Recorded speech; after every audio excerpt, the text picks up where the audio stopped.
Monsieur le maire, mes chers collègues, je le répète chaque année, le débat sur les orientations budgétaires est un temps extrêmement important dans la vie de la commune. C'est le temps des promesses pour l'année qui débute, quelques semaines avant le temps des bilans qu'offre le compte administratif.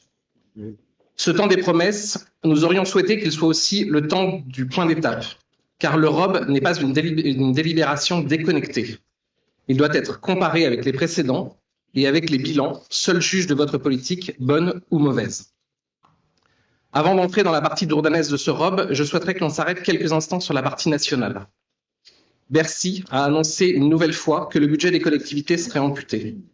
Après l'avoir privé du levier fiscal qu'était la taxe d'habitation, vos amis de Bercy demandent de nouveaux efforts aux collectivités, bien que leur endettement soit sans commune mesure avec le puits sans fond des dépenses de l'État. Après la DGF, ce sont toutes les dotations qui diminuent en 2025. Monsieur le maire, puisque vous vous targuez de bien connaître Madame de Montchalin, ministre des Comptes publics, il serait temps de lui glisser quelques vérités sur la gestion des collectivités locales avant que l'asphyxie ne soit totale. Mais revenons à Dourdan. Pour commencer, nous avons repris vos promesses 2024 pour constater que certaines, et pas les moins importantes, n'ont pas été tenues et sont remises à l'ordre du jour de 2025.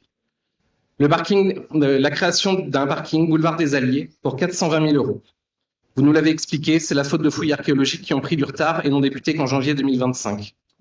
Des fouilles visiblement importantes puisqu'à peine débutées, vous avez déjà les résultats. La création d'un bassin de retenue d'eau de pluie pour autosuffisance de l'arrosage effectué par les services techniques pour 110 000 €. Ah, 110 000 €. C'était 120 000 en 2023, c'était 80 000 l'an dernier et donc 110 000 cette année. Ça sent le chiffrage au doigt mouillé et une opération qui pourrait bien ne jamais voir le jour. Dommage, parce que la pluie n'a pas manqué ces derniers mois. Cela aurait permis de récupérer plusieurs milliers de litres d'eau.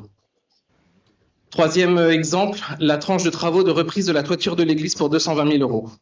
Là encore, une ligne qui n'a pas été réalisée en 2024, sans explication. Les travaux de reprise de la SNCF, quatrième exemple, pour 30 000 €, discrètement réintégrés en 2025, alors que là encore, c'était prévu pour 2024. Ces seules 4 lignes, ces seuls 4 exemples représentent 750 000 € d'investissement annoncés en 2024 et qui n'ont pas été réalisés. On peut en faire des rues avec ces sommes non dépensées, mais sans PPI, c'est-à-dire sans une prévision d'investissement sur plusieurs années, vous n'avez pas de projet de rechange. D'ailleurs, sur certaines autres lignes, on ne sait pas où vous en êtes, faute de plan pluriannuel d'investissement. Quelques exemples. 76 000 € sont prévus en 2025 pour le remplacement des éclairages et leur passage en LED, auxquels s'ajoutent les restes à réaliser de 2024, c'est-à-dire toutes les sommes qui étaient prévues mais que vous n'avez pas réalisées. Combien représentent ces restes à réaliser? Et où en êtes-vous sur ce sujet dont vous parlez beaucoup, mais sur lequel vous communiquez étonnamment peu? Deuxième exemple, 65 000 € sont prévus pour le renouvellement du parc automobile avec l'achat de véhicules électriques ou hybrides. C'est très bien. Cette ligne revient tous les ans, mais sans aucun bilan qui nous soit présenté pour le verdissement du parc automobile. Ne serait-ce que des annonces, ou y a-t-il vraiment des réalisations? Troisième exemple, 180 000 € étaient prévus ces dernières années pour la pose de panneaux photovoltaïques sur les toits du CTM. Cela a-t-il été réalisé? Pour quelle production d'électricité? Et pour quel gain? Nouvel exemple, 31 000 € sont prévus pour la plantation d'arbres et d'arbustes. Monsieur le maire, je vous suggère de prendre conseil auprès de votre adjoint Laurent Larguin, qui nous expliquait en commission il y a quelques jours l'importance des haies pour rafraîchir les sols et améliorer la biodiversité en ville. Planter, c'est bien, évidemment, mais pour quel bilan? Parce que vous arrachez aussi également beaucoup. Nouvel exemple, 58 000 € sont prévus pour des travaux au centre culturel. Une très bonne chose. Mais quel est le projet pour ce bâtiment? Car si nous devons le démolir, comme nous l'entendons parfois, est-il judicieux de continuer d'investir dedans? Par ailleurs, une nouvelle ligne est apparue entre les commissions et le conseil municipal de ce soir. Vous avez décidé, sans aucun débat dans cette enceinte, d'acquérir un local sur la place du Trou-Salé pour y installer la boutique éphémère. 150 000 € d'investissement pour acheter les murs et au moins sans doute 50 000 autres qui n'apparaissent pas ici pour les travaux dans le local adjacent. 200 000 € pour déplacer la boutique éphémère d'une rue passante et commerçante vers une place sans passage. Étonnante décision pour mettre en valeur ceux qui en bénéficient et qui auront une visibilité désormais très réduite. Libérer un local rue Saint-Pierre à quelques mois des élections municipales, j'espère pour la bonne morale que ce local ainsi libéré à grands frais publics ne servira pas de permanence de campagne dans les prochains mois. Nous jugerons.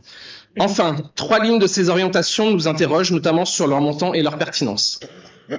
La première est l'assistance à maîtrise d'ouvrage pour divers aménagements de voirie en lien avec le programme immobilier de l'impasse des Moines.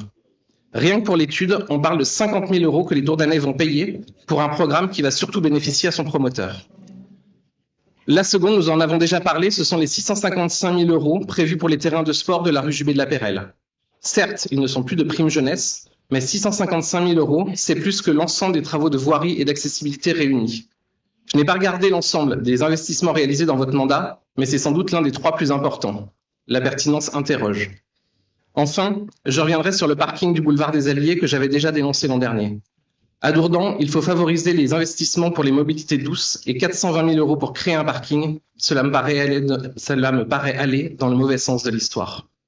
Pour mémoire, chaque point le plus éloigné de Dourdan, en dehors des hameaux, est à moins de 15 minutes à pied du centre-ville. Pour terminer, je voudrais dire quelques gros mots que vos orientations budgétaires nous ont épargnés. Mobilité douce, pistes cyclables, petite ville de demain, police municipale, dont vous nous confirmez dans ce document qu'aucun policier municipal n'y travaille en ce début d'année 2025. Des gros mots, je suis désolé, mais des thématiques qui nous tiennent à cœur. Mes chers collègues, sans surprise, nous ne soutiendrons pas vos orientations budgétaires.